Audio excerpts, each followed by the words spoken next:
بسم الله الرحمن الرحيم. الحمد لله رب العالمين، وأصلي وأسلم على سيدنا محمد وعلى آله وصحبه وسلم أجمعين.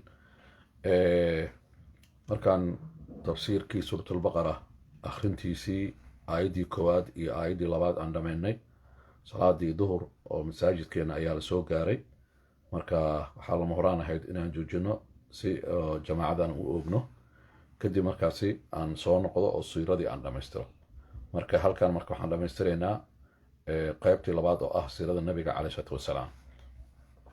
haddaa xasuusataan, siiradii waxaan ku istaagnay qusay oo ah awowhii nabiga caleyhi salaatu wasalaam, ibnu qusay. marka xaaskiisa waxay ahayd xubay bintu xulayl alkhusaaciya. qusay waxaan kasoo sheekeennay inuu ahaa odayaasha quraysh ka mid ahaa oo weli isku hayay jagooyin fara badan.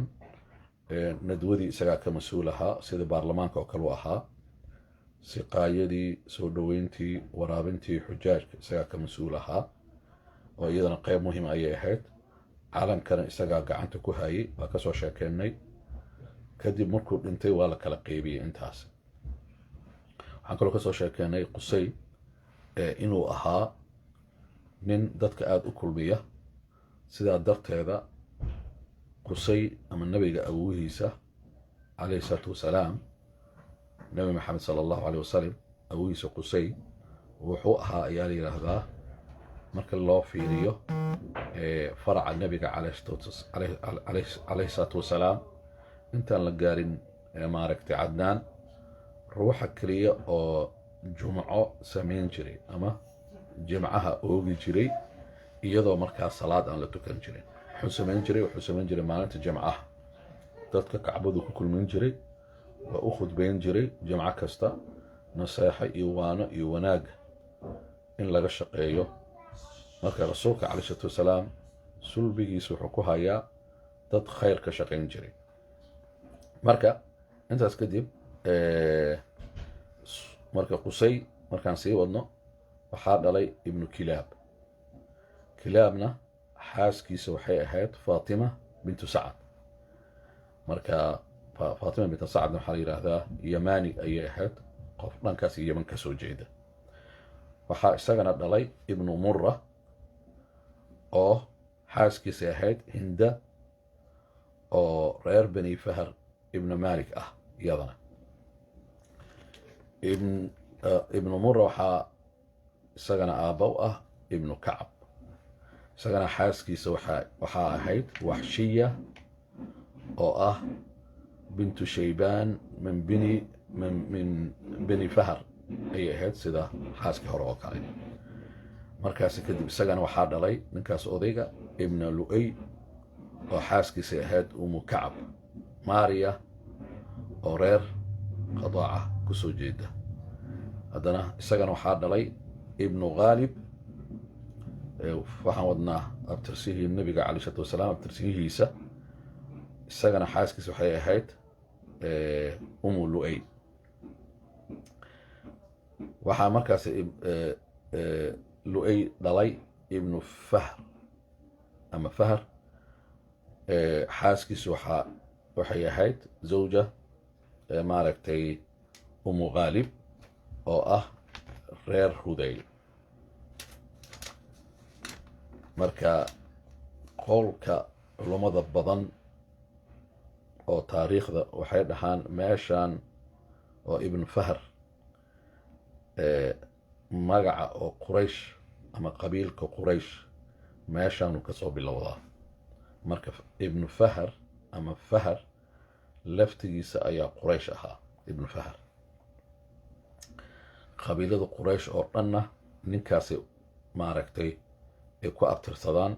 marka isagaa quraysh ah. marka iyaga quraysh waxay ka koobneed 12 qabiilo oo kala ah binu cabdimunaaf, binu cabdidaar, binu qusay, binu asad iyo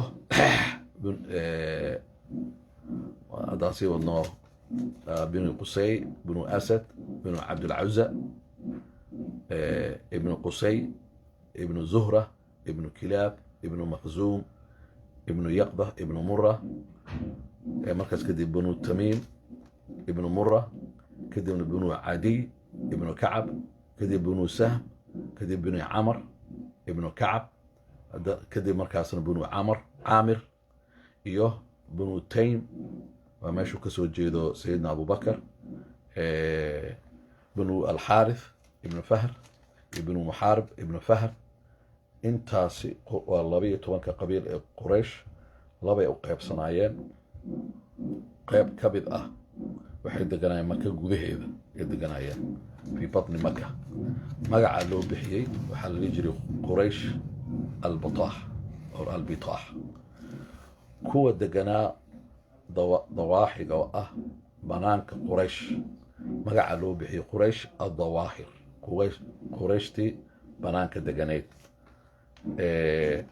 markaas kadib abtirsiyaha nabiga calaih salaam ana haddii laga sii wado ibnu fahr oo meesha quraysh ah oo la gaarsiiyo markaas ibnu cadnaan, waxay noqonaysaa sida soo socota: ibnu malik oo xaaskiisa jundala ahayd, ibnu nadar xaaskiisa caatika ahayd, ibnu kinaana xaaskiisa ahayd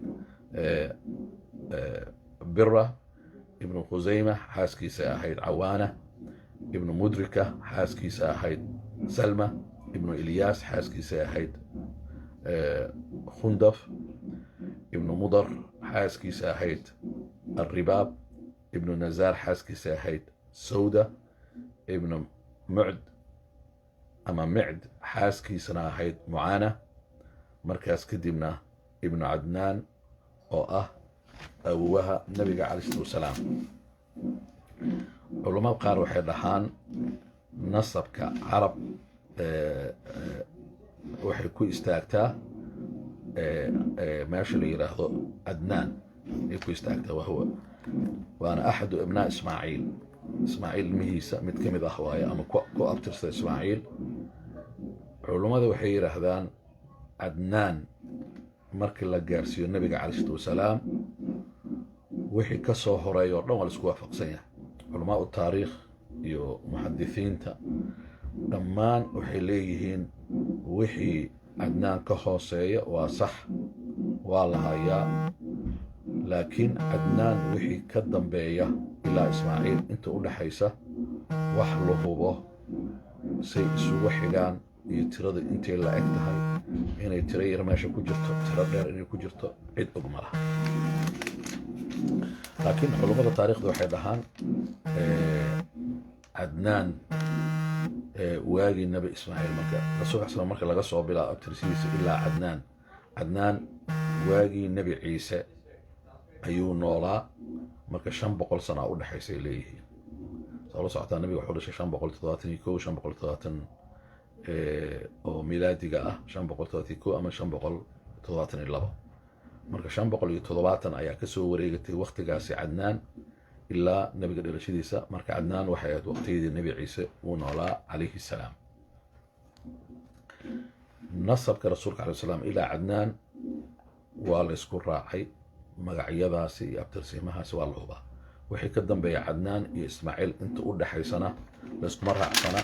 marka lama hayo nasab rasuulka calayhi salaam oo sax ah oo muttafaq calayhi ah culimada isku waafaqeen inta u dhaxaysa cadnaan ilaa ismaaciil calayhi salaam. laakiin waa la hubaa cadnaan inuu yahay ilma ismaaciil, macnaa ismaaciil inuu ku abtirsado. laakiin tirada u dhaxaysa isaga iyo ismaaciil wax la huba ma aha. intaas markaan gudubno cabdulmutalib awlaadiisa waxaa ka mid ahaa nebiga sidiisan sii gudagalaynaa hadduu ilaahay. laakiin maanta waxaan kusoo koobaynaa cabdullaahi kumuu ahaa. cabdullaahi wuxuu ka mid ahaa awlaada cabdulmutalib. cabdulmutalib waxaa la yidhi awlaadiisa wuxuu ugu jeclaa, cafwan cabdullaahi ugu jeclaa. marka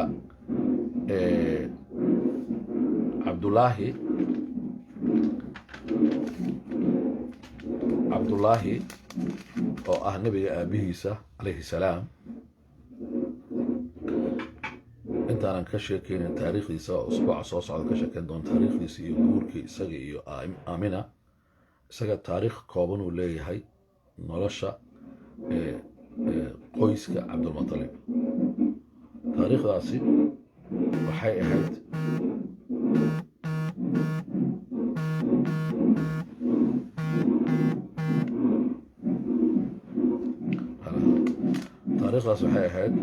taariikh oo ballanqaad uu sameeyey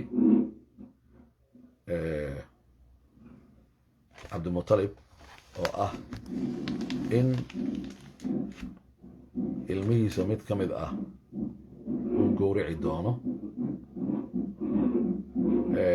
hadduu qoriga uu ku dhaco. marka qorituurkii wuxuu ku dhacay ruuxuu ugu jeclaa oo ahaa cabdullah nabiga calayhi salaatu wasalaam aabihiisa. markuu ku dhacay ayaa odayaashii quraysh waxay yidhaahdeen ma gowrici kartid, xal kale in la raadiyo waayo. markaasuu yidhi maxaa xal ah markaasaa waxaa la yidhi ha loo tago qof jooga Yathrib iyo dhulkaasi talah la weydiiyo. qofkiyaa loo tegay, qofkiyaa wuxuu bixiyey tala ah waxaad samaynaysaan qorituur cusub oo ah waxaa lagu qortuurayaa cabdullaahi iyo waxaa loo qortuurayaa iyo geela. 10 geelaana ka bilaabaysaa, 10 halaad. haddii qoriga uu soo saaro magacii cabdullaahi 10 ku daraysaan mar kasta. haddii qoriga uu labaad soo saaro cabdullaahi 10 ku daraysaan ilaa uu ku dhaco qorigii geela. hadduu geela ku dhaco tiradii uu ku dhacay, tiradaasi aa la gowracaya. markaas taladaasi odayaasha quraysh way ku farxeen, iyagoo wiilkaasi aada u jeclaa sidii wax ilaahay subxaana wa tacaala xaggiisa ka socdo waayo oo ah badbaadinta. waa qorsho qadaran oo ilaahay uu qadaray inuu qaabkaas uu ku badbaado. marka cabdulmutalib oo ah nin geel badan wuu qaatay taladii. marka waxaa lagu bilaabay qorituurka macnaheed waxa waaye waxaa lagu qoraya qoriga, waxaa lagu qori jiray magaca oo qofka loo qorituurayo iyo magaca kale. markaas kadib midaa lagala soo baxa. qof ayaa waxaa laleeyahay hal qori soo qaado oo kale. qofka marka kuu soo qaado kaas waay marka kan uu ku dhacayo wixii markaas loo qorituurayo. marka qorituurkii koowaad marka la sameeyey wuxuu ku dhacay sayidina cabdullaahi uu ku dhacay rasuulka aabihiisa. marka 10 halaad waxaa lagu daray 10 halaad kale. haddana mid labaada la sameeyey isagu ku dhacay 10 halaad saddexaa lagu daray 30 la maraya. mid afraada la sameeyey isagu ku dhacay 10 afaraad waa 40 50 60 70 markii la marayay 100. markii 100 halaad la marayay ayaa qorituurku ku dhacay. markaasi geelu ku dhacay. markaas kadib ayaa waxaa la yidhi xukunkii 100 halaad ah waxaa loo gowracaya cabdullaahi. 100kii halaad ayaa cabdullaahi markaasi badbaadiyey. meeshaasi ayaa cabdullaahi uu ku badbaaday. waxaa la gowracay 100kii halaad. cabdullaahi markii wuxuuna ahaa nin nashiid badan oo ganacsiga qayb ka ahaa, aabihiisana ka kaalmayn jiray. markuu gaaray da'da 20 marna waxaa la dhahaa 25 oo laisku khilaafaa ayaa uu guursaday aamina. marka usbuuc soo socda waxaan ka hadlaynaa guurka aamina iyo xamliga uurka markay qaaday iyo calaamadaha ay aragtay oo culummada ay xuseen, iyo nooca uurka ay qaaday, xamliga siduu ahaa, dareenkeedii, waxay arki jirtay, waxay dareemi jirtay. intaasoo dhan waxaan ka wada hadlaynaa wiilka soo socda hadduu ilaahay yiraahdo. asalaamu calaykum waraxmatullaahi wabarakaatu.